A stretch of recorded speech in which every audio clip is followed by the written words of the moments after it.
Have you ever pondered over the recurring themes or elements you stumble upon in most stories you read?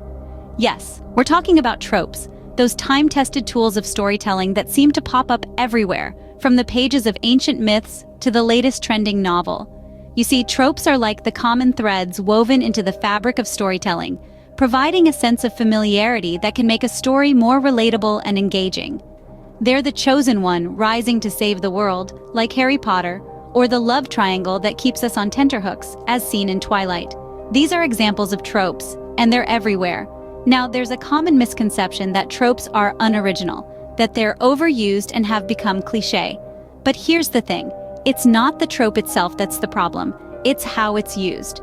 When used well, a trope can create a connection with the reader, setting up expectations and then either fulfilling them or turning them on their head for a surprising twist. Think about it. When you pick up a detective novel, you expect a brilliant but eccentric detective trope, don't you? And when it's there, you don't roll your eyes. Instead, you settle into the story, ready for the ride. So let's not view tropes as a sign of unoriginality, but rather as a challenge to make them fresh and exciting. Tropes are not a trap, they're a trampoline, a springboard from which we can launch our creativity, spinning familiar themes into unique tales that are distinctly our own. And remember, tropes aren't just about the reader's expectations. They're also about the writer's expression. They're not a rigid framework, but a flexible tool, a way to communicate with the reader, to hint at what's coming, to build suspense, or to deliver a satisfying conclusion. Tropes, when used effectively, not only attract readers but also make storytelling an engaging process. So, the next time you come across a familiar theme in a story, don't dismiss it as just another trope. Instead, see it as a testament to the enduring power of storytelling and the creative ways in which writers continue to engage with it. How many tropes do you think a good story should possess? This question often stirs up debate among writers. Some theories suggest using between 1 and 3 tropes per novel. But remember, it's not a hard and fast rule. In the world of storytelling, rigid guidelines don't exist. The key is to use tropes wisely and creatively. So why use tropes at all? Well, they're like the secret sauce in your storytelling recipe.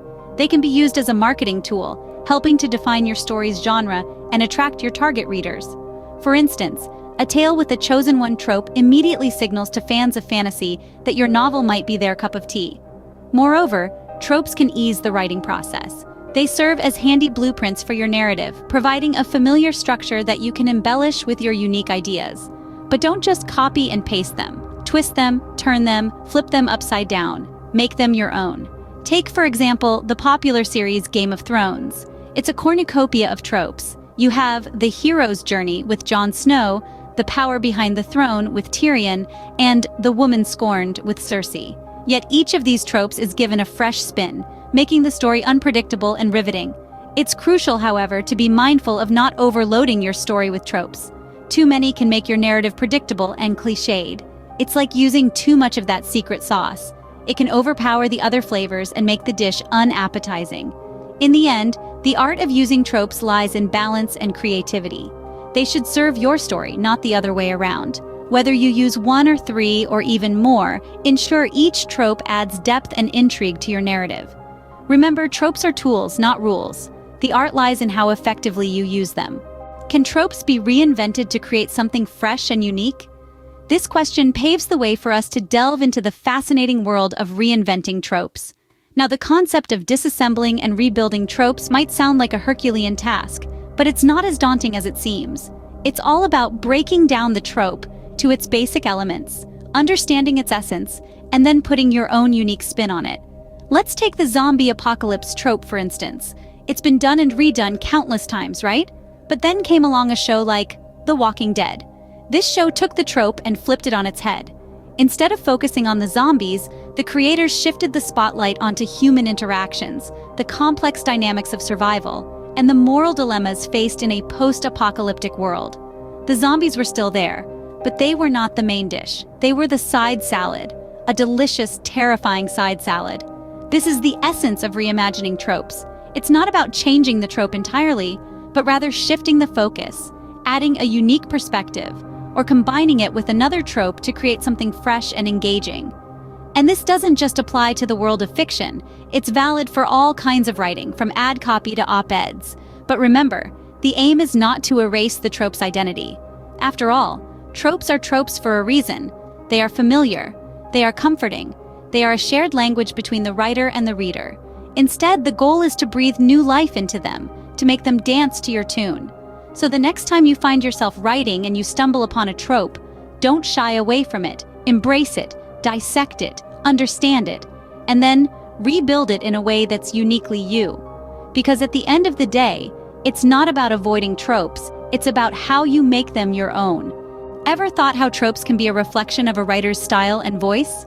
Well, let's dive in and explore this fascinating perspective. Tropes, often seen as mere story devices, can become a powerful tool for writers to carve out their narrative style, their distinctive voice. How so, you ask? Let's consider some examples. Take Stephen King, the master of horror. He uses the trope of the small town with dark secrets time and again. From Derry in It to Castle Rock in Needful Things, these seemingly serene towns harbor unspeakable horrors. But what makes King's use of this trope unique is his ability to weave in intricate details that make these towns almost characters in their own right. This is King's voice, a blend of the mundane and the monstrous, resonating through the trope. Now let's switch gears and talk about J.K. Rowling. The Chosen One trope is a staple in fantasy literature, but Rowling's Harry Potter series gives it a fresh spin. Harry Potter is not just the chosen one, he's also a boy dealing with the trials of adolescence, making him relatable and real. Rowling's voice echoes through this trope, a voice that combines the epic with the everyday, the magical with the mundane. So, you see, tropes are not just plot devices, they are clay in the hands of a writer, to be molded and shaped according to their vision. They can be the echo of a writer's voice, reverberating through the pages of their work. Think of your favorite authors, their books that you've read and reread. You'll find that their unique voices are often woven into the very tropes they employ. This is the transformative power of tropes, their ability to transcend their function as story devices and become the essence of a writer's voice. Remember, a trope is not simply a tool, but an opportunity to express, to experiment, and to establish your voice as a writer. So next time you're working on a story, don't shy away from tropes. Embrace them, reshape them, and let them echo your unique voice. Tropes are not just story devices, they can be the very essence of a writer's voice. So, what's the final take on the use of tropes in writing? Tropes are not the monotonous repetition of ideas or the lazy writer's way out. They are, when used effectively, the backbone of a narrative that drives the story and engages the readers. They are story devices, familiar and comforting, that guide a reader through the maze of a narrative and provide a sense of stability and coherence. But the art of using tropes goes beyond just incorporating them into your story. It's about reinventing them, giving them a new life, a new flavor. By disassembling and rebuilding tropes, you're not just borrowing elements from the literary world, but also adding your unique touch to them. This process is a dance of creativity, where you step in rhythm with the trope, yet infuse it with your own style and voice. The reinvention of tropes is a testament to the writer's creativity and their ability to surprise the reader. It's about taking the expected and turning it on its head, making the reader gasp in surprise and delight. It's the twist in the tale, the unexpected hero, the villain with a heart, the love that transcends boundaries. And this is where the reflection of a writer's voice comes into play. Tropes are a mirror that reflects the writer's unique style, their perspective, their voice. They shape and define the narrative and become an extension of the writer themselves.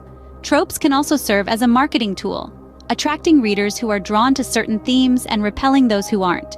They can simplify the writing process, providing a roadmap for the writer to follow, while also leaving room for creativity and innovation. So when you think of tropes, don't think of them as overused cliches to be avoided at all costs. Think of them as powerful tools in your writer's toolkit, tools that can make your story resonate with your readers and leave a lasting impression. Tropes are not just cliches to avoid, but powerful tools that can make a story resonate with your readers. It's all about how you wield them,